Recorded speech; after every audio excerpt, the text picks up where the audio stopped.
ನಮಸ್ಕಾರ. ಕಾಫಿ ಆಯ್ತಾ ಸ್ನೇಹಿತರೆ? ಕೆಲ ದಿನಗಳಿಂದ ಕಾಂಗ್ರೆಸ್ನಲ್ಲಿ ಒಂದು ಹೊಸ ಮಾತು ಕೇಳಿ ಬರ್ತಾ ಇತ್ತು. ಅಂದ್ರೆ ಒಂದು ಮಂತ್ರ ಅಂತೇಳಿನೇ ಹೇಳ್ಬೋದು. ಅದೇನು ಅಂತೇಳಿ ಹೇಳಿದ್ರೆ ಈ ತ್ಯಾಗ. ಎಲ್ಲರೂ ಕೂಡ ತ್ಯಾಗದ ಬಗ್ಗೆ ಲೆಕ್ಚರಿಂಗ್ ಕೊಡ್ಲಿ ಶುರು ಮಾಡಿದ್ರು. ಮೊದಲು ಸಿದ್ದರಾಮಯ್ಯನವರು ಕೂಡ ಮಾತಾಡಿದ್ರು, ಅದೇ ರೀತಿಯಲ್ಲಿ ಡಿ.ಕೆ. ಶಿವಕುಮಾರ್ ಅವರು ಕೂಡ ಮಾತಾಡಿದ್ರು. ಮೊನ್ನೆ ಮಲ್ಲಿಕಾರ್ಜುನ್ ಖರ್ಗೆ ಅವರು ಕೂಡ ಅಷ್ಟೇ ಬೆಳಗಾವಿಯಲ್ಲಿ ನಿಂತ್ಕೊಂಡು ಮಾತಾಡಿದ್ರು. ಎಲ್ಲರೂ ತ್ಯಾಗ ಮಾಡಿದ್ದಾರೆ, ನಾವು ತ್ಯಾಗ ಮಾಡ್ಲಿಕ್ಕೆ ತಯಾರಿರಬೇಕು, ಹಾಗೆ ಹೀಗೆ ಅಂತ ಕೂಡ ಎಲ್ಲರೂ ಹೇಳ್ತಾ ಇದ್ರು. ಆದ್ರೆ ಪದೇ ಪದೇ ಎಲ್ಲಾ ನಾಯಕರು ಈ ತ್ಯಾಗದ ಬಗ್ಗೆ ಮಾತಾಡ್ಲಿಕ್ಕೆ ಯಾವಾಗ ಶುರು ಮಾಡಿದ್ರು ಆಗ ಸಾಮಾನ್ಯವಾಗಿ ಎಲ್ರಿಗೂ ಒಂದು ಡೌಟ್ ಬರ್ಲಿಕ್ಕೆ ಶುರು ಆಗ್ತದೆ. ಯಾಕೆ ಈ ರೀತಿ ಸಡನ್ ಆಗಿ ಮಾತಾಡ್ಲಿಕ್ಕೆ ಶುರು ಮಾಡಿದ್ದಾರೆ?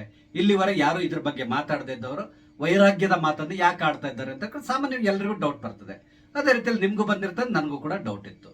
ಈಗ ಈ ದೊಡ್ಡ ದೊಡ್ಡ ನಾಯಕರ ಬಾಯಲ್ಲಿ ಈ ತ್ಯಾಗದ ಮಂತ್ರ ಯಾಕೆ ಪ್ರಾರಂಭ ಆಯ್ತು ಅನ್ನೋದಕ್ಕೆ ಒಂದು ಸ್ಪಷ್ಟವಾದ ಕಾರಣ ಸಿಗ್ತಾ ಇದೆ. ಅದೇನು ಅಂತ ಹೇಳಿದ್ರೆ ನಿಮ್ಗೆ ಗೊತ್ತಿದೆ, ಕರ್ನಾಟಕದಲ್ಲಿ ಇದ್ದಂತಹ ಬಹುದೊಡ್ಡದಾದ ಸಮಸ್ಯೆ ಏನಂದ್ರೆ ನಾಯಕತ್ವದ ಬದಲಾವಣೆ. ಅಂದ್ರೆ ಕಾಂಗ್ರೆಸ್ ಬಗ್ಗೆ ನಾವು ಮಾತಾಡ್ತಾ ಇರೋದು. ಬಿಜೆಪಿ ಬಿಡಿ ಅವರು ಜಗಳ ಮಾಡ್ಕೊಂಡು ಕಚ್ಚಾಡ್ಕೊಂಡಿದ್ದಾರೆ, ಅದು ಬೇರೆ ತರ. ಕಾಂಗ್ರೆಸ್ನಲ್ಲೂ ಕಚ್ಚಾಟ ಇದೆ, ಆದ್ರೆ ಬಿಜೆಪಿ ಅವ್ರ ಜೊತೆ ಕಂಪೇರ್ ಮಾಡಿದ್ರೆ ಕಾಂಗ್ರೆಸ್ನವ್ರದ್ದು ಏನು ಅಲ್ಲ ಅಂತ ಹೇಳಿ ಒಂದು ರೀತಿ ನಗಣ್ಯ ಅಂತೇಳಿ ಹೇಳ್ಬೋದು. ಆ ಪರಿಸ್ಥಿತಿಯಲ್ಲಿದೆ. ಇಲ್ಲಿ ಗೊತ್ತಿದೆ ಕಾಂಗ್ರೆಸ್ನಲ್ಲಿ ನಡೀತಾ ಇರುವಂತಹ ಜಗಳ ಬೇರೆ ಇನ್ಯಾವುದಕ್ಕೂ ಅಲ್ಲ, ಈ ಪವರ್ ಶೇರಿಂಗ್ ವಿಷಯದಲ್ಲಿ. ಅದೇ ರೀತಿಯಲ್ಲಿ ಡಿ.ಕೆ. ಶಿವಕುಮಾರ್ ಅವ್ರ ಬದಲಿಗೆ ಬೇರೆಯವ್ರನ್ನ ಅಧ್ಯಕ್ಷರನ್ನ ಮಾಡಬೇಕು, ಈ ರೀತಿಯಾಗಿ ಬಹಳಷ್ಟು ಜಗಳಗಳು ನಡೀತಾ ಇತ್ತು. ಎರಡು ಬಣ ಆಗಿತ್ತು ಅಂತ ಗೊತ್ತಿದೆ. ಒಂದು ಸಿದ್ದರಾಮಯ್ಯ ಬಣ, ಇನ್ನೊಂದು ಡಿ.ಕೆ. ಶಿವಕುಮಾರ್ ಅವ್ರ ಬಣ. ಈ ರೀತಿ ಎರಡು ಬಣ ಮಾಡ್ಕೊಂಡು ಹೊಡೆದಾಡ್ಕೊಳ್ತಾ ಇದ್ರು, ಅದು ನಿಮ್ಗೆ ಗೊತ್ತಿರುವಂತಹದ್ದು. ಆದ್ರೆ ಈ ಎಲ್ಲ ಹೊಡೆದಾಟಗಳಿಗೆ, ಊಹಾಪೋಹಗಳಿಗೆ ಸದ್ಯಕ್ಕೆ ಒಂದು ಬ್ರೇಕ್ ಅನ್ನು ಹಾಕಿದ್ದು ಮಲ್ಲಿಕಾರ್ಜುನ್ ಖರ್ಗೆ ಅವರು. ನೇರವಾಗಿ ಎಲ್ಲರನ್ನು ಎಚ್ಚರಿಸಿಬಿಟ್ರು, ಬಾಯಿ ಮುಚ್ಕೊಂಡಿರ್ಬೇಕು ಅಂತ ಹೇಳಿ. ಆ ನಂತರ ಸ್ವಲ್ಪ ಕಮ್ಮಿ ಆಗಿದೆ ಈಗ. ಅಂದ್ರೆ ಅಟ್ಲೀಸ್ಟ್ ಒಂದು ವಾರ ಅಂತೂ ಯಾರು ಅದ್ರ ಬಗ್ಗೆ ಮಾತಾಡ್ಲಿಕ್ಕೆ ಹೋಗಲ್ಲ. ಮುಂದಿನ ದಿನಗಳಲ್ಲಿ ಪುನಃ ಬಂದ್ರು ಬರ್ಬೋದು. ಈಗ ಬರ್ತಾ ಇರುವಂತ ಸುದ್ದಿ ಏನು ಅಂತ ಹೇಳಿದ್ರೆ, ಇಲ್ಲಿ ಮುಖ್ಯವಾಗಿ ಇರುವಂತಹ ಸಮಸ್ಯೆ ಏನು ಅಂದ್ರೆ ಸಿಎಂ ಬದಲಾವಣೆ ವಿಷಯ. ಯಾಕಂದ್ರೆ ಸಿದ್ದರಾಮಯ್ಯನವ್ರ ಮೇಲೆ ಬಹಳಷ್ಟು ಆಪಾದನೆಗಳಿದೆ. ಮುಡ ಹಗರಣದಲ್ಲಿ ಕೂಡ ಸಿದ್ದರಾಮಯ್ಯನವರ ಹೆಸರಿದೆ. ಅದೇ ರೀತಿಯಲ್ಲಿ ವಾಲ್ಮೀಕಿ ಹಗರಣದಲ್ಲೂ ಕೂಡ ಅಷ್ಟೇ ಸಿದ್ದರಾಮಯ್ಯನವರಿಗೆಲ್ಲ ಗೊತ್ತಿದ್ದ ನಡೆದಿದೆ ಅಂತ ಹೇಳ್ಕೊಂಡು ಮಾತಾಡ್ತಾ ಇದ್ದಾರೆ. ಹೀಗೆ ಹಲವಾರು ಹಗರಣಗಳಲ್ಲಿ ಸಿದ್ದರಾಮಯ್ಯನವರು ಸಿಕ್ಕಾಕೊಂಡಿರೋದ್ರಿಂದ ಸಿದ್ದರಾಮಯ್ಯನವರ ತಲೆದಂಡ ಆಗುತ್ತೆ ಅನ್ನೋ ಒಂದು ಮಾತು ಕೇಳಿ ಬರ್ತಾ ಇತ್ತು. ಇದಕ್ಕೆ ಕಾರಣ ಏನು ಅಂತ ಹೇಳಿದ್ರೆ, ಸದ್ಯದ ಪರಿಸ್ಥಿತಿಯಲ್ಲಿ ಕಾಂಗ್ರೆಸ್ ಅಧಿಕಾರದಲ್ಲಿರುವಂತಹ ಒಂದು ದೊಡ್ಡ ರಾಜ್ಯ ಯಾವ್ದಾದ್ರು ಇದ್ರೆ ಅದು ಕರ್ನಾಟಕ. ಆದ್ರಿಂದ ಇಲ್ಲಿ ಸರಿಯಾದ ರೀತಿಯಲ್ಲಿ ಇವರು ಆಡಳಿತವನ್ನು ನಡೆಸಲಿಲ್ಲ ಅಂದ್ರೆ ಮುಂದಿನ ದಿನಗಳಲ್ಲಿ ಚುನಾವಣೆ ಸಂದರ್ಭದಲ್ಲಿ ಸಮಸ್ಯೆ ಆಗ್ತದೆ. ಹಾಗಾಗಿ ಇಲ್ಲಿ ಯಾವುದೇ ರೀತಿಯಾದಂತಹ ನಾಯಕತ್ವದ ಸಮಸ್ಯೆ ಇಲ್ಲದೇ ಇರೋ ರೀತಿಯಲ್ಲಿ ಕಾಂಗ್ರೆಸ್ ನೋಡ್ಕೋಬೇಕಾಗ್ತದೆ. ಆದ್ರಿಂದ ಮುಂದಿನ ದಿನಗಳಲ್ಲಿ ಸಿದ್ದರಾಮಯ್ಯನವ್ರ ಮೇಲೆ ಈ ತರ ಕಳಂಕ ಇರೋದ್ರಿಂದ ಯಾವುದೇ ಸಂದರ್ಭದಲ್ಲಿ ಕೂಡ ಅವ್ರ ವಿರುದ್ಧ ಸಿಬಿಐ ತನಿಖೆಗೆ ಕೋರ್ಟಿಂದ ಆದೇಶ ಬರುವ ಸಾಧ್ಯತೆ ಇದೆ. ಒಂದ್ ವೇಳೆ ಈ ರೀತಿ ಸಿಬಿಐ ಇಂದ ಆದೇಶ ಬಂದ್ರೆ, ಇಡಿ ಅವ್ರನ್ನ ಬಂದು ಅರೆಸ್ಟ್ ಮಾಡಿದ್ರೆ, ಈ ರೀತಿ ಎಲ್ಲ ಆದ್ರೆ ತುಂಬಾ ಮುಖಭಂಗ ಆಗ್ತದೆ ಕಾಂಗ್ರೆಸ್ಗೆ. ಆದ್ರಿಂದ ಅದಕ್ಕಿಂತ ಮೊದಲೇ ಮುಂದಿನ ಮುಖ್ಯಮಂತ್ರಿ ಯಾರು, ಒಂದ್ ವೇಳೆ ಸಿದ್ದರಾಮಯ್ಯನವರು ಜೈಲಿಗೆ ಹೋದ್ರು ಅಥವಾ ಇನ್ನೇನು ಸಮಸ್ಯೆ ಆದ್ರೆ ಮುಂದಿನ ಮುಖ್ಯಮಂತ್ರಿ ಯಾರು, ಅದಕ್ಕೆ ಒಂದು ಇವ್ರು ಪ್ಲಾನ್ ನ ರೆಡಿ ಮಾಡ್ಕೊಂಡಿರ್ಬೇಕಾಗ್ತದೆ. ಈ ಸಂದರ್ಭದಲ್ಲಿ ಮುಖ್ಯವಾಗಿ ಹೆಸರು ಬಂದಿದ್ದು ಡಿ.ಕೆ. ಶಿವಕುಮಾರ್ ಅವ್ರದ್ದು. ಇದಕ್ಕೆ ಕಾರಣ ಏನಂದ್ರೆ ಅವ್ರ ಮಧ್ಯೆ ಒಂದು ಅಗ್ರಿಮೆಂಟ್ ಆಗಿದೆ ಅನ್ನೋದು. ಆದ್ರೆ ಇಲ್ಲಿರುವಂತ ಸಮಸ್ಯೆ ಏನು ಅಂತ ಹೇಳಿದ್ರೆ, ಡಿ.ಕೆ. ಶಿವಕುಮಾರ್ ಅವ್ರನ್ನ ಶತಾಯಗತಾಯ ಸಿದ್ದರಾಮಯ್ಯನವರು ಮುಖ್ಯಮಂತ್ರಿ ಆಗ್ಲಿಕ್ಕೆ ಬಿಡೋದಿಲ್ಲ. ಒಂದ್ ವೇಳೆ ಅವ್ರು ಆದ್ರೂ ಕೂಡ ಅವ್ರಿಗೆ ಬಹಳಷ್ಟು ತೊಂದರೆಗಳನ್ನ ಇವರ ಬಣದ ಥ್ರೂ ಅಲ್ಲಿ ಮಾಡೇ ಮಾಡ್ತಾರೆ. ಇದು ಸಾಮಾನ್ಯವಾಗಿ ರಾಜಕೀಯ ವಲಯದಲ್ಲಿ ಎಲ್ಲರಿಗೂ ಗೊತ್ತಿರುವಂತಹದ್ದು. ಆದ್ರಿಂದ ಸಿದ್ದರಾಮಯ್ಯನವರಿಗೂ ಆದ್ರಿಂದ ಯಾವುದೇ ರೀತಿಯ ಸಮಸ್ಯೆ ಆಗ್ಬಾರ್ದು ಅಂದ್ರೆ ಇವರಿಬ್ಬರನ್ನ ಬಿಟ್ಟು, ಅಂದ್ರೆ ಡಿ.ಕೆ. ಶಿವಕುಮಾರ್, ಸಿದ್ದರಾಮಯ್ಯ ಇವರಿಬ್ಬರನ್ನ ಬಿಟ್ಟು ಇನ್ನೊಬ್ಬರನ್ನ ಮುಖ್ಯಮಂತ್ರಿಯಾಗಿ ಕರ್ನಾಟಕದಲ್ಲಿ ಮಾಡಬೇಕಾಗ್ತದೆ ಅನ್ನೋದು ಈ ಹೈಕಮಾಂಡ್ ಥಿಂಕ್ ಮಾಡ್ಲಿಕ್ಕೆ ಶುರು ಮಾಡಿತ್ತು. ಈಗ ಬರ್ತಾ ಇರೋ ಸುದ್ದಿ ಏನು ಅಂತ ಹೇಳಿದ್ರೆ, ಈಗಾಗಲೇ ಇನ್ನೊಬ್ಬ ಸಿಎಂ ಕ್ಯಾಂಡಿಡೇಟ್ ಅನ್ನ ರೆಡಿ ಮಾಡ್ಕೊಂಡ್ಬಿಟ್ಟಿದ್ದಾರೆ ಕಾಂಗ್ರೆಸ್ ಪಕ್ಷದಿಂದ. ಅದು ಕೂಡ ರಾಹುಲ್ ಗಾಂಧಿ ಅವರ ಇನ್ಸ್ಟ್ರಕ್ಷನ್ಸ್ ಮುಖಾಂತರ ನಡೀತಾ ಇದೆ ಅಂತೇಳಿ ಹೇಳ್ತಾ ಇದ್ದಾರೆ. ಅಂದ್ರೆ ರಾಹುಲ್ ಗಾಂಧಿ ಏನಾದ್ರು ಹೇಳಿದ್ರೆ ಇವ್ರ ಮಾತು ಮೀರ್ಲಿಕ್ಕಿಲ್ಲ, ಸುಮ್ಮನೆ ಇರ್ಬೇಕಾಗ್ತದೆ. ಆದ್ರಿಂದ ರಾಹುಲ್ ಗಾಂಧಿ ಈಗ ಕಣಕ್ಕೆ ಇಳಿದಿದ್ದಾರೆ. ಅವರು ಒಂದು ಕಾಂಪ್ರಮೈಸ್ ಕ್ಯಾಂಡಿಡೇಟ್ ಅನ್ನ ರೆಡಿ ಮಾಡಿಬಿಟ್ಟಿದ್ದಾರೆ ಅಂತೇಳಿ ಹೇಳ್ತಾ ಇದ್ದಾರೆ. ಅದು ಬೇರೆ ಇನ್ಯಾರು ಅಲ್ಲ, 2013ರಲ್ಲೇ ಅವ್ರು ಮುಖ್ಯಮಂತ್ರಿ ಆಗ್ಬೇಕಿತ್ತು. ಆದ್ರೆ ಸಿದ್ದರಾಮಯ್ಯನವರು ಅಡ್ಗಾಲ್ ಹಾಕಿದ್ರು. ಅದು ಬೇರೆ ಇನ್ಯಾರು ಅಲ್ಲ, ಮಲ್ಲಿಕಾರ್ಜುನ್ ಖರ್ಗೆ. ಈಗ ಹೈಕಮಾಂಡ್ ಏನ್ ನಿರ್ಧಾರಕ್ಕೆ ಬಂದಿದೆ ಅಂತ ಹೇಳಿದ್ರೆ, ಮಲ್ಲಿಕಾರ್ಜುನ್ ಖರ್ಗೆ ಅವ್ರನ್ನ ಕರ್ನಾಟಕದ ಮುಖ್ಯಮಂತ್ರಿಯಾಗಿ ಮಾಡುವ ಪ್ಲಾನ್ ನಲ್ಲಿ ಸದ್ಯಕ್ಕಿದ್ದಾರೆ ಅನ್ನುವ ಸುದ್ದಿ ಇದೆ. ಇದರಿಂದ ಒಂದೇ ಕಲ್ಲಲ್ಲಿ ಎರಡು ಹಕ್ಕಿಯನ್ನು ಹೊಡೆಯುವಂತಹ ಪ್ಲಾನ್ ಕೂಡ ಇದು. ಯಾಕಂತ ಹೇಳಿದ್ರೆ, ಒಂದು ಯಾವಾಗ್ಲೂ ಇವ್ರು ಹೇಳ್ತಾರೆ ದಲಿತ ಮುಖ್ಯಮಂತ್ರಿ ಅಂತೇಳಿ. ಆದ್ರಿಂದ ಮಲ್ಲಿಕಾರ್ಜುನ್ ಖರ್ಗೆ ಅವ್ರನ್ನ ಇಲ್ಲಿ ಮುಖ್ಯಮಂತ್ರಿಯಾಗಿ ಮಾಡಿದ್ರೆ ಆಗ ದಲಿತ ಮುಖ್ಯಮಂತ್ರಿ ಅಂತ ಅವ್ರು ಗುರುತಿಸ್ಕೊಳ್ತಾರೆ. ಅದಕ್ಕೆಲ್ಲ ಮುಖ್ಯವಾಗಿ ಕಾಂಗ್ರೆಸ್ ನಲ್ಲಿ ಬಹಳ ಕಾಲದಿಂದ ಇರುವಂತಹ, ಅಂದ್ರೆ ಅತ್ಯಂತ ನಿಷ್ಠರಾಗಿರುವಂತಹ ಓರ್ವ ರಾಜಕಾರಣಿಯಾಗಿರುವ ಮಲ್ಲಿಕಾರ್ಜುನ್ ಖರ್ಗೆ ಅವರಿಗೆ ಮುಖ್ಯಮಂತ್ರಿ ಸ್ಥಾನ ಕೊಡೋ ಮುಖಾಂತರ ಅವರಿಗೂ ಕೂಡ ಒಂದು ಗೌರವ ಕೊಟ್ಟಾಗ್ತದೆ.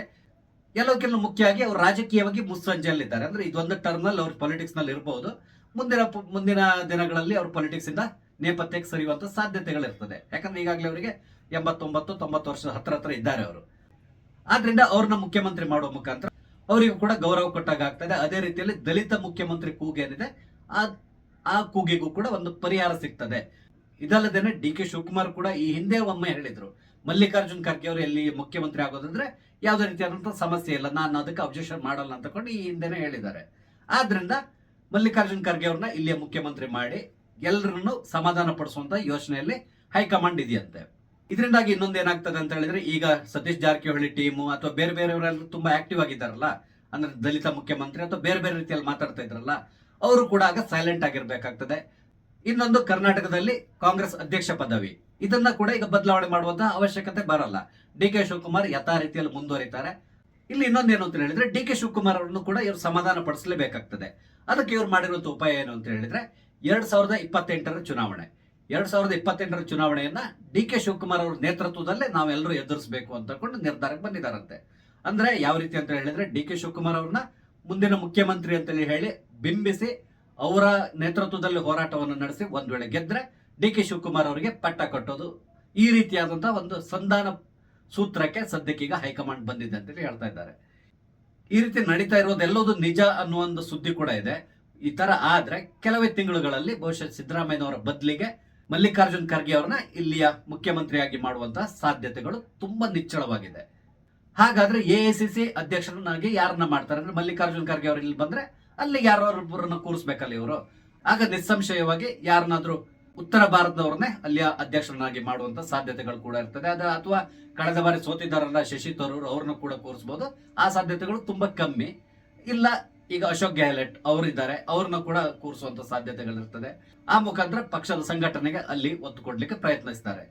ಇದು ಸದ್ಯಕ್ಕೆ ಬಂದಿರುವಂತಹ ಸುದ್ದಿ. ಅಂದ್ರೆ ಈ ರೀತಿಯಾದಂತಹ ಪ್ಲಾನ್ ನಡೀತಾ ಇದೆ ಅಂತ ಹೇಳ್ತಾ ಇದ್ದಾರೆ. ಇದು ಹೌದಾ ಸುಳ್ಳ ಅಂತ ಗೊತ್ತಾಗ್ಲಿ ಕೆಲವು ದಿನಗಳವರೆಗೆ ನಾವು ಕಾಯ್ಬೇಕಾಗ್ತದೆ.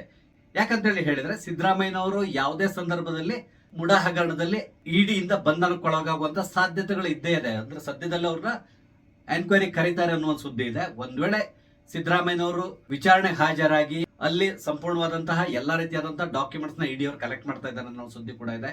ಅದೆಲ್ಲದು ಪ್ರೂವ್ ಆದ್ರೆ ಖಂಡಿತವಾಗಿ ಸಿದ್ದರಾಮಯ್ಯನವರು ಬಂಧನಕ್ಕೊಳಗಾಗೋದಂತೂ ಖಂಡಿತ. ಒಂದ್ ವೇಳೆ ಅವ್ರು ಬಂಧನಕ್ಕೊಳಗಾದ್ರೆ ಅವರು ಆಟೋಮೆಟಿಕ್ ಆಗಿ ರಾಜೀನಾಮೆ ಕೊಡ್ಬೇಕಾಗಿ ಬರ್ತದೆ. ಹಾಗಾಗಿ ಈಗಾಗಲೇ ಸಿದ್ದರಾಮಯ್ಯನವರು ಎಲ್ಲಿಯಾದ್ರೂ ಇಡಿಯಿಂದ ಬಂಧನಕ್ಕೊಳಗಾದ್ರೆ ಆಗ ಮುಂದೇನ್ ಮಾಡ್ಬೇಕು ಅನ್ನೋ ಒಂದು ಪ್ಲಾನ್ ನ ಈಗಾಗಲೇ ರೆಡಿ ಮಾಡ್ಕೊಂಡು ಇಟ್ಕೊಂಡಿದ್ದಾರೆ ಅಂತೇಳಿ ಹೇಳ್ತಾ ಇದ್ದಾರೆ.